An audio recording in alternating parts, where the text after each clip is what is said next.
Hello friends, तो आज है तीसरा दिन। तो देखते हैं आज हम लोग कितना बना पाते हैं।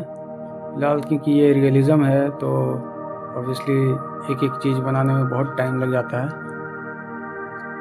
कल के वीडियो में एक कमेंट था जिसमें उन्होंने कहा था कि आप स्टेप बाय स्टेप कलर जो भी कलर यूज़ कर रहे हो उसके नेम बताने के लिए, लेकिन इसमें एक प्रॉब्लम यही है कि वीडियो 4-5 मिनट का नहीं है, 15-16 मिनट का कम से कम होगा। तो उस हिसाब से 15-16 मिनट तक मैं वीडियो को देख देख के बार बार एडिटिंग करके कहाँ कौन सा कलर यूज़ कर रहा हूँ स्टेप बाय स्टेप बताना बहुत ही मुश्किल पड़ता है।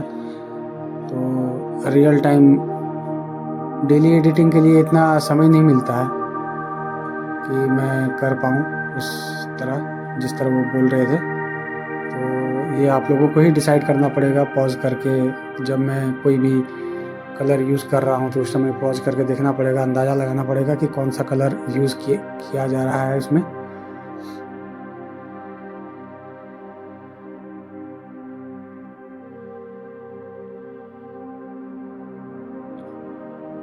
और जिनको भी अगर कुछ डाउट होगा बनाने का टाइम, तो वो लोग मेरे से पूछ सकते हैं। अगर मुझे मतलब लगा कि इसका आंसर देना चाहिए तो फिर मैं कल के वीडियो में वो उसका रिप्लाई ज़रूर करूँगा।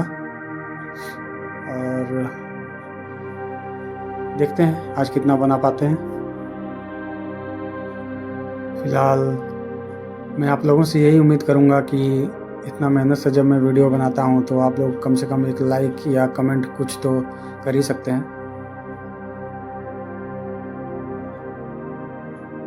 आप लोगों के साथ एक गोल्डन टिप शेयर करने जा रहा हूँ। ये टिप है कि आप लोग जब भी कोई स्केच स्टार्ट कीजिएगा कलर पेंसिल से तो लाइट शेडिंग से ही स्टार्ट कीजिएगा। इससे कलर एक दूसरे में ओवरलैप होते हैं। अगर एक ही बार में स्टार्टिंग से ही अगर ज़्यादा प्रेशर लगा के पेंसिल का यूज़ किए तो उसके बाद उसके ऊपर में कोई दूसरा कलर ओवरलैप करने में बहुत मुश्किल पड़ता है। इसी के चलते ब्लेंडिंग करना बहुत मुश्किल हो जाएगा।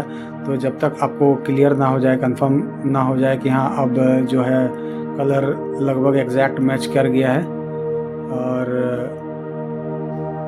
रेफरेंस इमेज में जैसा डेप्थ है उस तरह का डेप्थ जब तक क्रिएट ना हो जाए, डेप्थ मतलब शेडोज़, लाइट, ये सब जब तक पूरी तरह से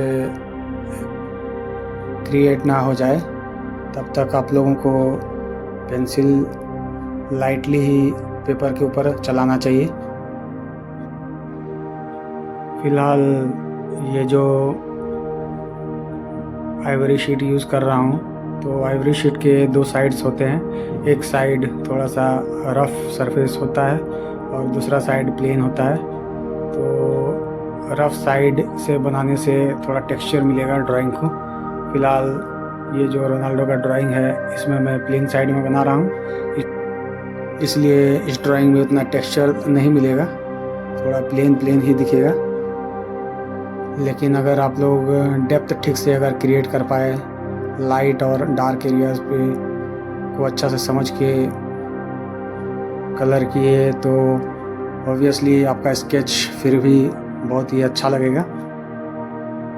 वैसे मैं नॉर्मली जब भी बनाता हूँ हाई डिटेल्ड स्केचेस तब मैं रफ़ साइड ही यूज़ करना ज़्यादा प्रेफर करता हूँ, लेकिन इस बार मैंने सोचा कि थोड़ा